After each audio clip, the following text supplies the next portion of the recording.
দশম শ্রেণীর বন্ধুরা, তোমাদের জন্য সুখবর। আজ কিন্তু তোমাদের সামনে হাজির হয়েছি তোমাদেরই একটা গুরুত্বপূর্ণ বিষয়। কোন সাবজেক্ট? না, বিষয়টা হলো জিওগ্রাফি। এই জিওগ্রাফি সাবজেক্টেরই কিন্তু আজকে দ্বিতীয় পার্ট শেয়ার করব। কোন চ্যাপ্টার থেকে? প্রথম চ্যাপ্টার থেকে। এই প্রথম চ্যাপ্টারের কিন্তু আজকে দ্বিতীয় পার্ট তোমাদের সাথে শেয়ার করব। আর শেয়ার করার সাথে সাথে এখান থেকে যে প্রশ্নগুলো হবে সেই প্রশ্নগুলো কিন্তু উত্তর সমেত শেয়ার করব। কোন বই থেকে? দেখো, যার কাছে যে বই আছে সে সেই বই নিয়ে বসবে। আর আমি আজকে শেয়ার করব, দেখো, এই ছায়া ভূগোল ও পরিবেশ, দুলাল দাস ও চন্দন সুরভি দাস, এই বইটা থেকে শেয়ার করব। যদি তোমাদের কাছে এই বইটা থাকে, তাই এই বইটার ডিটেলস কিছু আছে, আমি তাই এই বইটা থেকে শেয়ার করব। কেননা এই বইয়ের মধ্যে যেটা আছে সেটা অন্যান্য বইতে কমই আছে, তাই আমি এটাই কিন্তু সিলেক্ট করেছি। তাই তোমরাও কিন্তু যদি এটা থাকে তো ভালো, আর যদি না থাকে কোনো অসুবিধা কিছু নেই। যে কোনো একটা বই নিয়ে বসলেই হলো, কিন্তু চ্যাপ্টারটা কী রাখতে হবে? চ্যাপ্টারটা কিন্তু মনে রাখতে হবে যে বহির্জাত প্রক্রিয়া ও তাদের দ্বারা সৃষ্ট ভূমিরূপ। আজকে শেয়ার করব কত পাতা থেকে? 2 পাতা থেকে কিন্তু শেয়ার করব আজকে দ্বিতীয় পার্ট। 2 পাতা থেকে শেয়ার করার সাথে সাথেই আমরা চলে যাব যে নদীর বিভিন্ন কাজ দ্বারা সৃষ্ট ভূমিরূপ। নদী সম্পর্কে আমাদের একটু কিন্তু আইডিয়া আছে, অর্থাৎ নদী কিন্তু প্রকৃতির থেকেই তৈরি হয়। অর্থাৎ নদী তৈরি হয় পাহাড় পর্বত থেকে, বা বৃষ্টির জলে পুষ্ট নদী কিন্তু তৈরি হয়। তো আমরা ভারতবর্ষের মানুষ, তাই এই ভারতবর্ষ কিন্তু নদীমাতৃক দেশ। আর এই দেশের নদীর সংখ্যা কিন্তু অজস্র, সেই জন্য ভারতবর্ষকে কিন্তু নদীমাতৃক দেশ বলা হয়েছে। আর এই নদীগুলো সবই সৃষ্টি হচ্ছে পাহাড় থেকে, বেশিরভাগটা। তো যেসব নদীগুলো পাহাড় থেকে সৃষ্টি হচ্ছে সেই নদীগুলোতে কিন্তু সারা বছর জল থাকে, অর্থাৎ এগুলো নিত্যবহ নদী। আর নিত্যবহ নদীতে ক্ষয়কার্য হয়, কী কী কার্য হয় সেইগুলো কিন্তু আজকে আলোচ্য বিষয়। আলোচনা করার সাথে সাথে এখান থেকে যে প্রশ্নগুলো হবে সেই প্রশ্নগুলো কিন্তু তোমাদের সাথে উত্তর সমেত শেয়ার করা হবে। তো দেখো, আমি চলে যাব যে পৃথিবীর শুষ্ক অঞ্চল বা মেরু অঞ্চল বাদ দিয়ে পৃথিবীর বেশিরভাগ অংশে ভূমি রূপের ভাস্কর্য নদীর কার্যের ফলেই ঘটে থাকে। তবে প্রথমেই নদীর জলের উৎস সম্পর্কে আমাদের একটু জানা দরকার। তো দেখো, এই প্রত্যেকটা নদী সৃষ্টি হচ্ছে পাহাড় থেকে। তাহলে উচ্চ অঞ্চল থেকে নদীর জলে, অর্থাৎ জলের ধারাটাকে, জলের ধারা নীতি, অর্থাৎ জলের নীতিটা হচ্ছে উচ্চ স্থান থেকে নিম্ন স্থান থেকে প্রবাহিত হওয়া। তো পাহাড় পর্বত থেকে যদি নদী সৃষ্টি হয়, সেই নদী কোথায় চলে যাবে? না, সেই নদী কিন্তু সমুদ্রে গিয়ে পতিত হবে বা সাগরে গিয়ে পতিত হবে। তো এবার আমরা এই যে নদী তীরবর্তী অঞ্চলে কিন্তু এই যে শহর নগর গড়ে উঠেছে, দেখো সেই সভ্যতার সংলগ্ন থেকে কিন্তু নদী আছেই। আর এই নদী তীরবর্তী অঞ্চলেই কিন্তু সেই সময়কার মানুষরা কিন্তু বসতি স্থাপন করেছে। কেন নদীর ধারে বসতি স্থাপন করেছে সে সম্পর্কেও কিন্তু আমাদের একটা ধারণা আছে। তো আমরা নদীর তীরেই বসতি স্থাপন করেছি, না সুবিধা, অর্থাৎ জলপথে যাতায়াত, নদীর জল, অর্থাৎ তখন তো আমাদের এখনকার বর্তমান অবস্থার মতন জলের এই যেসব ব্যবস্থাগুলো ছিল না। তখন কিন্তু নদী থেকে জল তুলেই কিন্তু খেতে হয়েছে, আর নদীর জলের উপরে নির্ভর করেই কিন্তু কৃষিকাজ, পশুপালন সমস্ত কিছুই করতে হয়েছে। সেই জন্য নদী তীরবর্তী অঞ্চলেই কিন্তু এইসব বসতি, নগর, শহর গড়ে উঠেছে। এবার আসবো যে এই যে জলচক্রের অংশ হিসাবে নদী, ভূপৃষ্ঠের সমুদ্র, নদ নদী, হ্রদ, জলাশয় এবং বরফসহ মাটির মধ্যে সক্রিয় যে জলের ভাণ্ডার, সেটাকেই বলা হয় বায়ুমণ্ডল। তাহলে বায়ুমণ্ডল সম্পর্কেও কিন্তু আমাদের একটা ধারণা হয়ে গেল। এটা কিন্তু ইম্পর্ট্যান্ট কোশ্চেন। এখান থেকে কি হয়? এখান থেকে জল সূর্যতাপে বাষ্পীত হয়ে জলীয় বাষ্পরূপে বায়ুমণ্ডলে ঘনীভূত হয়ে বৃষ্টিপাত হয়, আর তুষারপাত হয় ইত্যাদি অধঃক্ষেপণ পৃথিবীতে ফিরে আসে। তো এইভাবে বায়ুমণ্ডল থেকে বায়ুমণ্ডলে, আর বায়ুমণ্ডল আবার বায়ুমণ্ডলে ফিরে আসার এই বিরামহীন জলের আবর্তনকেই জলচক্র বলে। তো আমরা ছোট্টবেলা থেকে কিন্তু জলচক্র পড়ছি। ব্যাপারটা কী বলতো? অনেকে হয়তো এটা বুঝতে পারো না। তাই আমি বলবো যে জলচক্র হলো, দেখো, দিনের বেলা সূর্যের তাপে খালবিল, নদী, পুকুর থেকে বা সমুদ্র থেকে জল বাষ্পীত হয়ে উপরে উঠে যায়, অর্থাৎ উপরে উঠে বাতাসে ভাসমান ধূলিকণাকে আশ্রয় করে মেঘ হয়। এই মেঘটা আবার কী হয়? মেঘটা বৃষ্টিতে পতিত হয়, মেঘ থেকে বৃষ্টি হয়, বৃষ্টি আবার কী হয়? পাহাড় পর্বতের উপর পড়ে, সেই পাহাড় পর্বতের নদীর জল কিন্তু আবার সমতল ভূমির উপর দিয়ে প্রবাহিত হয়ে এসে সমুদ্রে পড়ে, আবার সমুদ্র থেকে বাষ্পীত হয়। এইভাবে যেই জল থেকে মেঘ থেকে এই যে মেঘ থেকে বৃষ্টি, আর বৃষ্টি আবার নদী সাগরে গিয়ে জমা হয়, এটাকেই বলা হয় অর্থাৎ জলচক্র বা ওয়াটার সার্কেল। তো দেখো, বৃষ্টি পর্বতের বরফগলা জল থেকে প্রথমে জমা হয় এবং ছোট ছোট নালায়, এবং পাশাপাশি বয়ে যাওয়া নদীর নালাগুলি মিলে তৈরি হয়েছে একটা ছোট নদী। আবার এই ছোট নদীগুলো একটা বড় নদীতে মিলেছে। আবার যে জায়গায় এই নদী যাত্রা শুরু হয়েছে তাকেই বলা হয় নদীর উৎস। তাহলে নদীর উৎস যেখান থেকে নদী সৃষ্টি হয়েছে সেটাই হচ্ছে নদীর উৎস। দেখো, নদীর উৎস হিমবাহ, হ্রদ এবং ঝর্ণা হতে পারে। দেখো দেখো আমাদের দেশের প্রধান নদী হচ্ছে গঙ্গা। গঙ্গা নদী পাহাড় থেকে সৃষ্টি হচ্ছে, অর্থাৎ হিমালয় গঙ্গোত্রী হিমবাহের গোমুখ গুহা থেকে কিন্তু এই গঙ্গা নদীর সৃষ্টি হয়েছে। তারপরে বিভিন্ন পথ, পাহাড়ি পথ পেরিয়ে এসে বঙ্গোপসাগরে পতিত হয়েছে। তার আগে কিন্তু দুটি শাখায় ভাগ হয়েছে। একটা শাখা পদ্মা নাম দিয়ে বাংলাদেশের মধ্যে দিয়ে বঙ্গোপসাগরে পতিত হয়েছে, আর একটা নদিয়া বর্ধমানের গা ঘেঁষে একদম গিয়ে চলে গেছে 24 পরগনার ভিত্তিতে গিয়ে একেবারে বঙ্গোপসাগরে পতিত হয়েছে। তো এই যে নদী যেখানে গিয়ে সাগরে মিশছে, এটাকেই আমরা বলবো মোহনা। তো মোহনা সম্পর্কেও কিন্তু আমাদের ধারণাটা হয়ে গেল। তো জলচক্রকে ভূপৃষ্ঠে প্রবাহের অন্যতম মাধ্যম হিসাবে কিন্তু নদীর গুরুত্ব অপরিসীম। এবার আসবো যে নদী অববাহিকা বা জলবাহিকা। দেখো, কোনো পার্বত্য বা সমভূমি থেকে উৎপন্ন স্বাভাবিক জলধারা ভূমির ঢালকে অনুসরণ করে একটি নির্দিষ্ট খাতের মধ্যে দিয়ে প্রবাহিত হয়ে নদী কোথায় চলে যায়? নদী অন্য কোনো জলাশয়ে পতিত হলে তাকে নদী বলে, এবং নদী বরফ গলা জলের বৃষ্টির জলও অর্থাৎ জলের বা প্রস্রবণের ফলে সৃষ্টি হয়, আর নদী উৎস মোহনায় দিকে চলে যায়। এবার আসবো আমি নদী অববাহিকা, অর্থাৎ কোনো মূল নদী ও তার উপনদী বা শাখা নদী মিলে যে নদীগোষ্ঠী তৈরি হয় তাকে কিন্তু নদী ব্যবস্থা বলে। এটাও কিন্তু ভেরি ইম্পর্টেন্ট কোশ্চেন, এটাও কিন্তু পরীক্ষায় আসার মতো। এবার চলে আসবো যে দেখো এখানে কিছু কিছু জায়গা, আমি যেই জায়গাগুলি ইম্পর্টেন্ট দেখো সেই জায়গাগুলোই বলবো। দেখো, বিশ্বের বৃহত্তম নদী অববাহিকা হলো আমাজন নদীর অববাহিকা, এটা কিন্তু ভেরি ইম্পর্টেন্ট।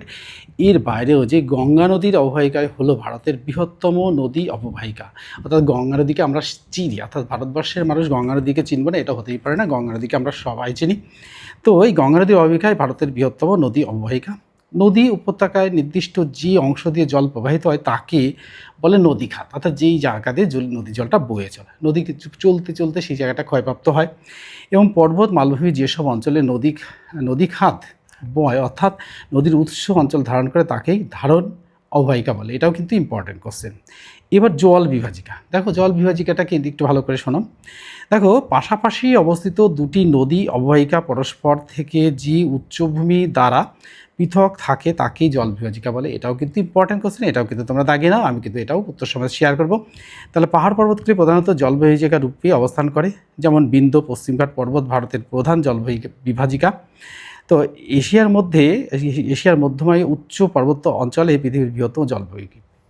এইবার আমরা এখানে একটা কিউসেক, আমরা অনেক সময় যে বর্ষার সময় প্রতিনিয়ত আমরা শুনেই যাই যে কিউসেক, এত কিউসেক জল ছেড়ছে, এত কিউসেক। কী ব্যাপারটা? কিউসেকটা কি? অর্থাৎ জলের পরিমাপ, অর্থাৎ জলপ্রবাহ পরিমাপের একক হলো কিউসেক বা কিউমেক। এটা কিন্তু ভেরি ইম্পর্টেন্ট কোশ্চেন।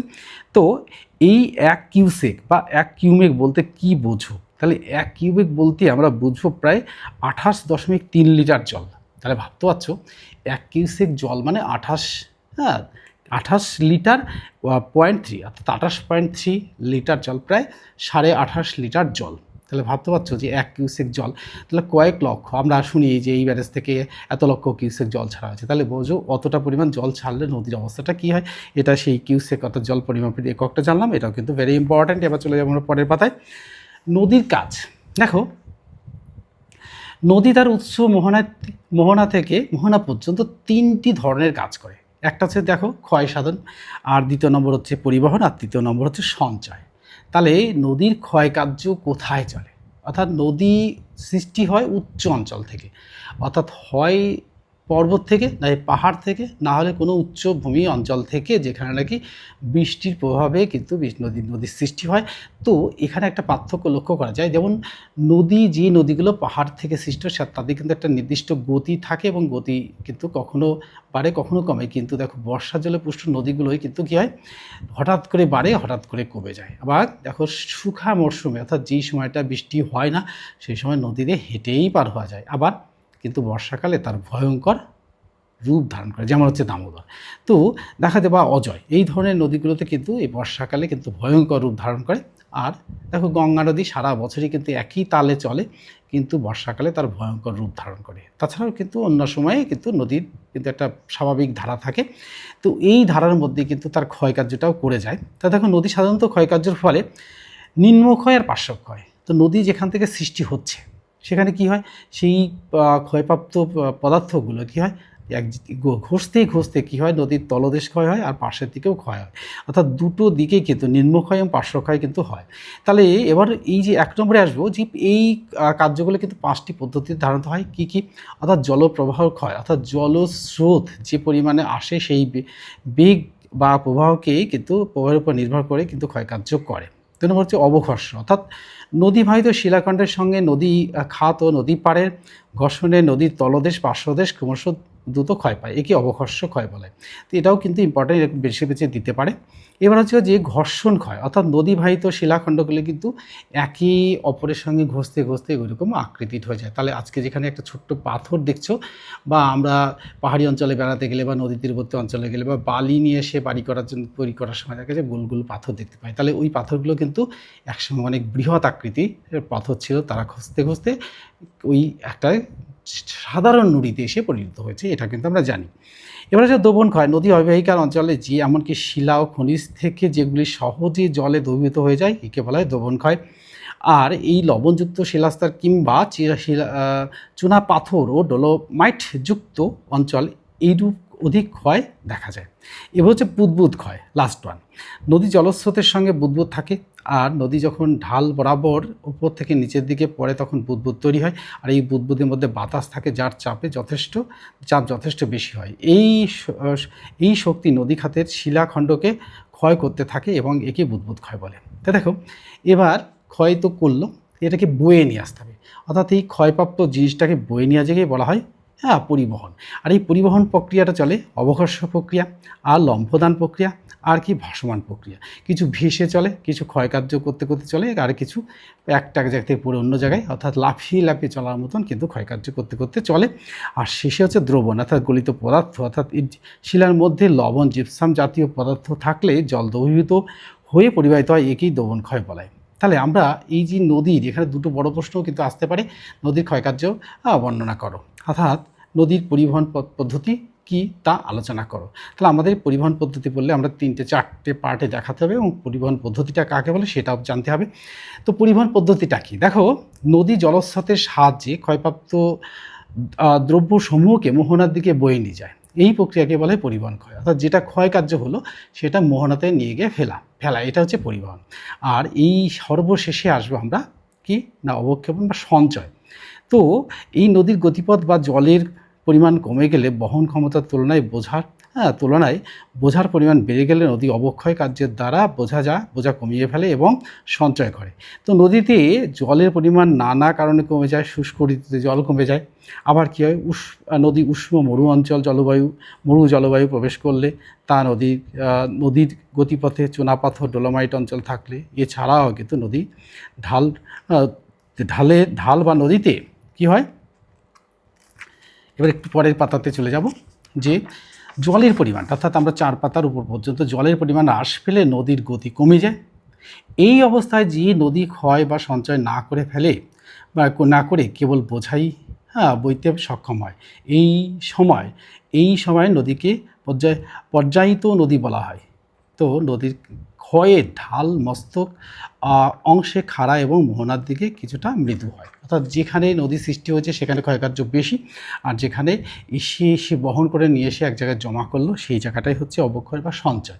তাহলে আমরা এই নদী খাতের কিন্তু এইখান থেকে যে প্রশ্নগুলো হয় সেগুলো কিন্তু উত্তর সমেত শেয়ার করবো। এখানে কিন্তু একটা প্রশ্ন উকি দিচ্ছি, অর্থাৎ 3 পাতার নিচে দিকে দেখো আরও জানো, নদীর গতিবেগ দ্বিগুণ হলে, এখানে দেখো একটা প্রশ্ন অনুকূল দিয়েছে যে এই যে ষষ্ঠ ঘাতের সূত্র, ষষ্ঠ ঘাতের সূত্র অর্থাৎ 6th পাওয়ার ল, কী হয়, নদীর গতিবেগের সঙ্গে বহন ক্ষমতার এই অনুপাত হয় তাকে বলা হয় ষষ্ঠ ঘাতের সূত্র। এটা কিন্তু ভেরি ইম্পর্টেন্ট।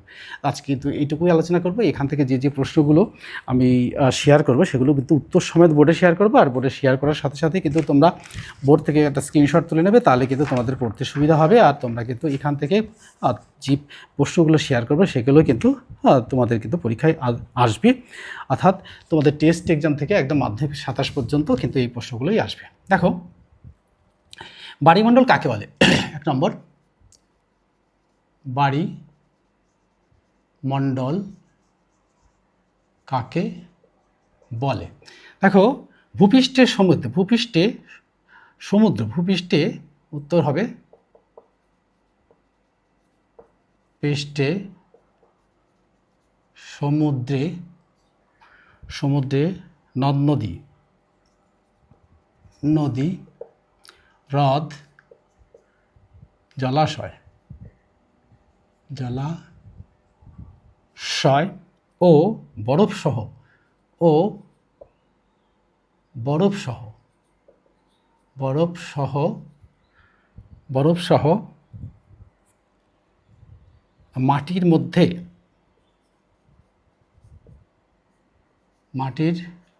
মধ্যে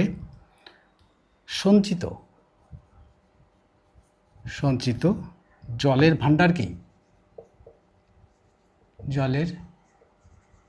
ভাণ্ডারকেই বলা হয় বায়ুমণ্ডল।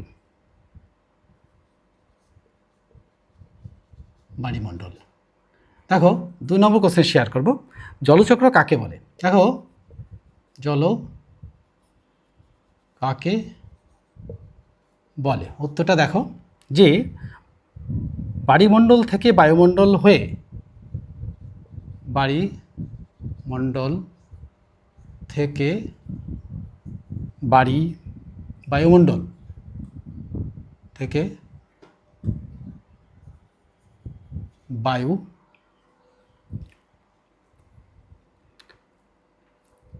মণ্ডল হয়ে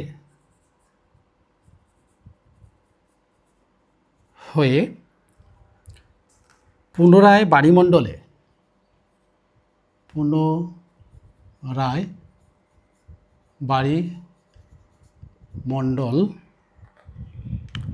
মণ্ডলে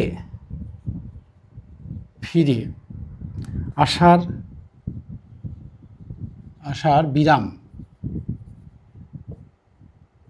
বিরামহীন জলের আবর্তনকে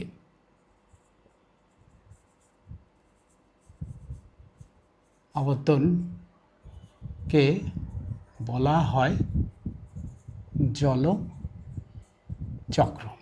3 নম্বর কোশ্চেন শেয়ার করব। দেখো মোহনা কাকে বলে?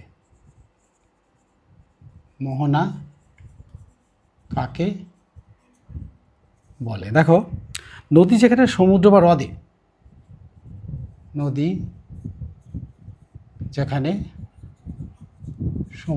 বা হ্রদে বা অন্য কোনো জলাশয়ে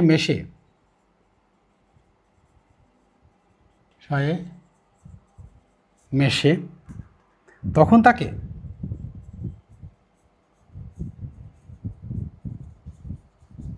মোহনা বলে। 4 নম্বর শেয়ার করব। 4 নম্বর করে শেয়ার করে দেখো নদীর উৎস কাকে বলে?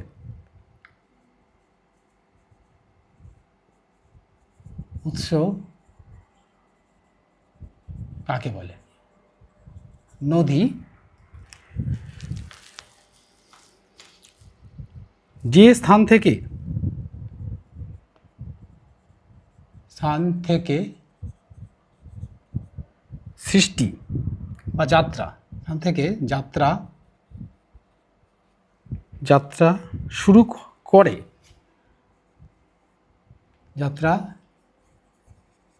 করে তাকেই বলে নদীর উৎস। দেখো 5 নম্বর শেয়ার করব। বুঝে নদী ব্যবস্থা কাকে বলে?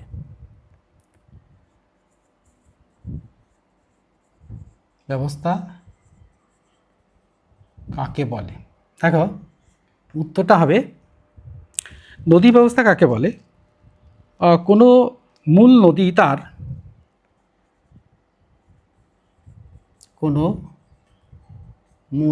নদী তার উপনদী শাখা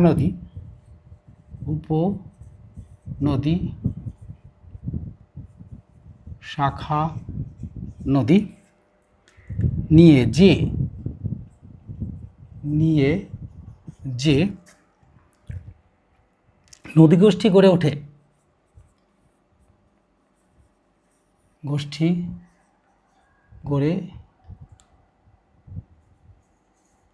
ওঠে তাকেই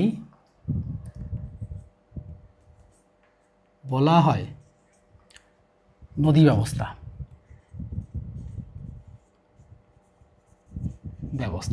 কিন্তু 5টা কোশ্চেন শেয়ার করা হয়ে গেল, আর অল্প সংখ্যক কোশ্চেন আছে, কিন্তু তার আগে আমাদেরকে বোর্ডটাকে ক্লিন করে নিতে হবে। বোর্ডটাকে ক্লিন করে নেওয়ার সাথে সাথেই কিন্তু তোমাদের বলবো তোমরা কিন্তু একটা স্ক্রিনশট করে নেবে, তাহলে কিন্তু তোমাদের পড়তে সুবিধা হবে।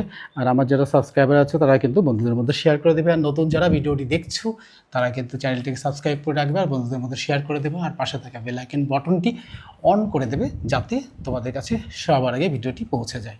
আর ভিডিওটি পৌঁছে গেলে তোমরা কিন্তু উপকৃত হবে, আমিও উৎসাহিত হবে এরকম গুরুত্বপূর্ণ ভিডিও নিয়ে। আর তোমাদের সাথে কিন্তু একেবারে সরাসরি 9 থেকে তারপর 8 থেকে ধরবো 8 থেকে কিন্তু একেবারে এইচএস পর্যন্ত তোমাদের সাথে কিন্তু জুড়ে থাকবো। আর তোমরা কিন্তু জুড়ে থাকলেই কিন্তু তোমরা এখান থেকে উপকৃত হবে, অর্থাৎ এখান থেকে কিন্তু একটা ভালো রেজাল্ট করা যেতে পারে, এটা কিন্তু তোমরা ধরেই নিতে পারো, 100% ধরে নিতে পারো। এবার আমরা শেয়ার করব হচ্ছে 5 নম্বর কোশ্চেন শেয়ার করব, 6 নম্বর কোশ্চেন শেয়ার করব। দেখো প্রায় 1 ডজন কোশ্চেন আমি লিখে রেখেছি। দেখো বিশ্বের বৃহত্তম নদী অববাহিকা কোনটি? 6 নম্বর কোশ্চেন, বিশ্বের বৃহত্তম নদী বাহিকা কোনটি? উত্তরটা দেখো আমাজন নদীর অববাহিকা। আমাজন নদীর বাহিকা। 7 নম্বর কোশ্চেন দেখো ভারতের বৃহত্তম নদী অববাহিকা কোনটি? ভারতের বৃহত্তম নদী অববাহিকা কোনটি? দেখো উত্তরটা হবে গঙ্গা নদীর অববাহিকা। গঙ্গা নদীর অববাহিকা। 8 নম্বর কোশ্চেন দেখো, 8 নম্বর কোশ্চেনতে জল বিভাজিকা কাকে বলে? জল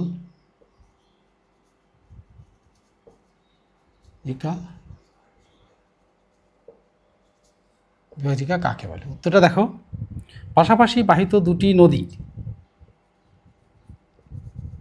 পাশাপাশি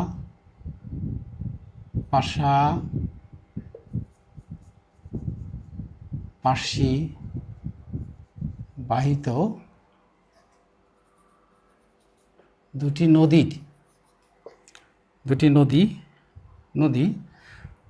অববাহিকা পরস্পর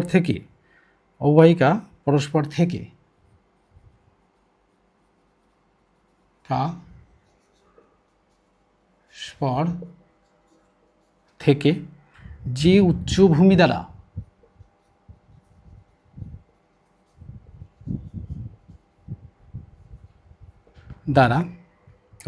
দ্বারা পৃথক থাকে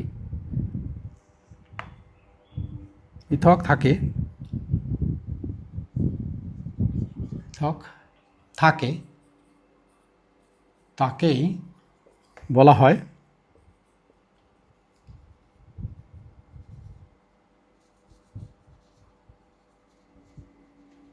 বিভাজিকা। এবার আসবে 9 নম্বর কোশ্চেন দেখো জল পরিমাপের একক কি?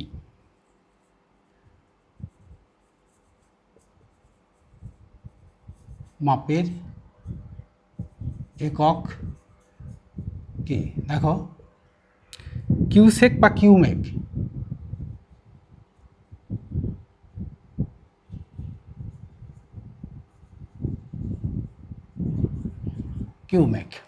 আসবো 10 নম্বর কোশ্চেন। 10 নম্বর কোশ্চেন হচ্ছে 1 কিউসেক জল কত লিটার?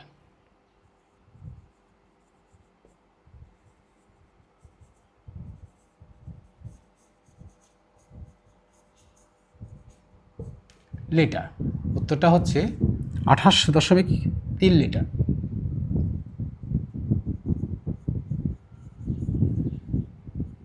লিটার। দেখো 11 নম্বর কোশ্চেন শেয়ার করব। নদীর কাজ কত প্রকার কি কি? কাজ কত প্রকার ও কি কি? দেখো, নদীর কাজ প্রকার, 1 নম্বর। ক্ষয় সাধন, সাধন 2 নম্বর। পরিবহন 3 নম্বর। অবক্ষেপণ বা সঞ্চয়।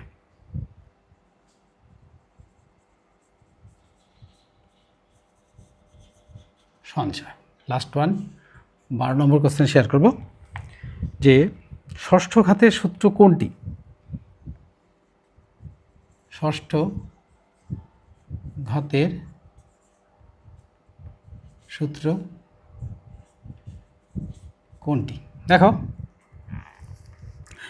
নদীর গতিবেগের সাথে, উত্তর হবে নদীর গতিবেগের সাথে বহন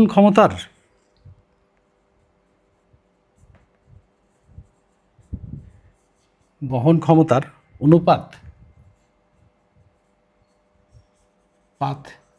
কেই বলা হয় ষষ্ঠ ঘাতের সূত্র।